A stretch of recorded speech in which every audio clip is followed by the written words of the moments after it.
the TN4A torch by Thrunite we're going to be looking at this evening. This is powered by AA batteries. Lots of people have been saying, yeah, love the Thrunite torches, they're very reasonably priced for the quality you get, but they don't do many AA batteries, torches. So, this one's for you guys and myself, because I'm a fan of AA and AAA, as you know. We're going to be looking at 1150 lumens. Then the next scale down is 550 lumens. The medium is 139 lumens. What else we got? We got the low, which is 15 lumens, and the ultra low, which is the moonlight, which is 0.5 lumens, which will run for 80 days.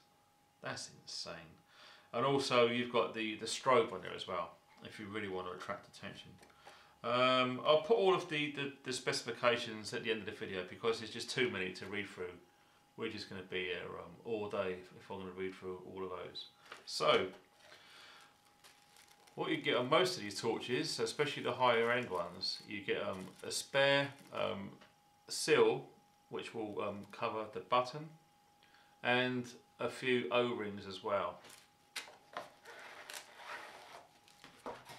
Just comes in a big padded foam piece with your silicone there, stop the moisture attacking it. And that's pretty cool little torch as well, with the pouch there. As always, you've got the D-ring attachment, a Velcro fastener which will clip over your belt. So on your webbing or your security belt, that's a good little size. It actually goes in the hand there quite easy. Okay, let's have a look-see.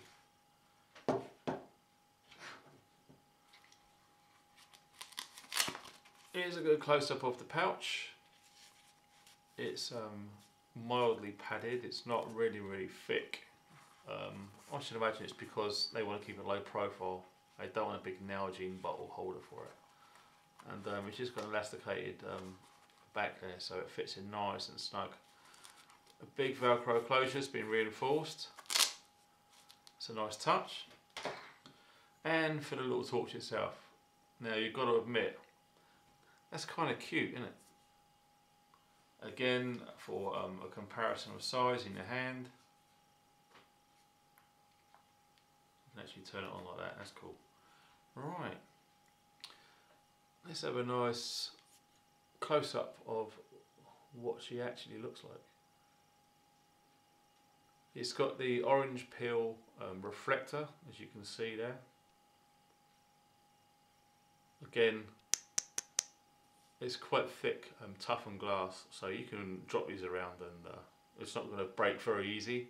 Again, you know, these items are, you get what you pay for. You won't get quality like this for, you know, £10–20 or so. These are really built to last. The knurling on there's top quality. I love that. So that's a little close-up of how she looks. Personally, I'm not a fan of these buttons. They're too easy to turn on and off accidentally. I really hope they do something about it. I don't see why they just don't have a couple of 1.5mm raises either side of there, just to guard the button. So, I'm going to get a little look of the brightness modes there. So what you do is you hold it down and it'll cycle through the modes. Christ, that's bright. So if you want to, say, if you're on the low mode there and you want to go to turbo, you double click it and it goes straight to it. Again and again, and then you get the strobe. So yeah, look away if you're epileptic. I'll put a warning up before actually. But yeah, you will see that from quite a distance away. So there's the modes on there. Incidentally, the LED inside there has been getting really good write-ups from the torch community. Sorry, the flashlight community, you guys in the States call it.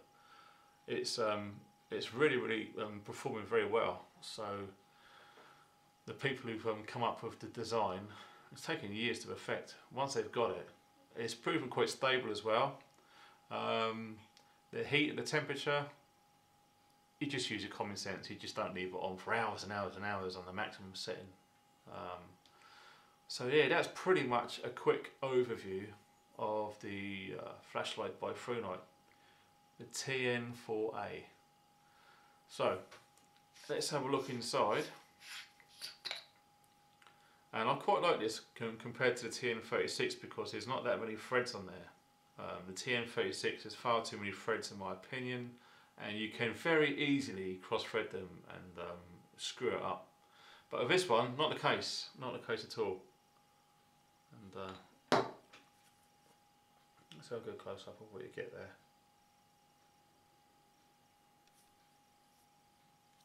So that's the head unit.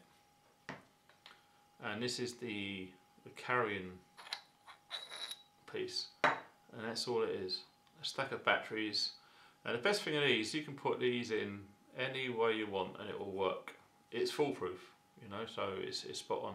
If you're in the dark and it's an emergency, you're fumbling around and you put some batteries in because they've run out, you haven't got to worry too much about what way around it goes. That's a nice little idea, I do like that.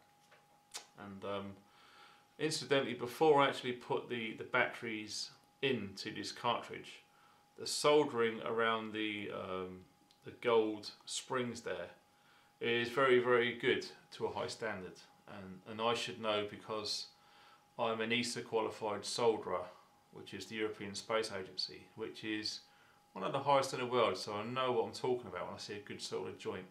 So top marks for that one. Brilliant. I just love the attention to detail on there. It doesn't weigh a thing. It weighs about 2 playing cards, which is great. So yeah, any which way you want, just drop it in there. And as I say, you're not going to be worrying about cross-threading it. Works every time, like a charm, as it should. As I say, my only criticism in this is the button. It's easy to turn on and off by accident, which I can show you now really. I'll put it in there any old way, close it up, and you can turn it on, he says.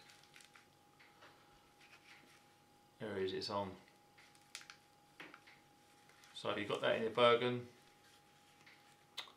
probably not a good idea. So I think they might need to rethink that one. But I'm just giving you the my opinion, which is what they want me to do. I'm not being paid by these guys. There you go. So a nice little torch, especially for you AA battery fans. The TN4A by Thrunite. Thanks for watching guys, and stay funky.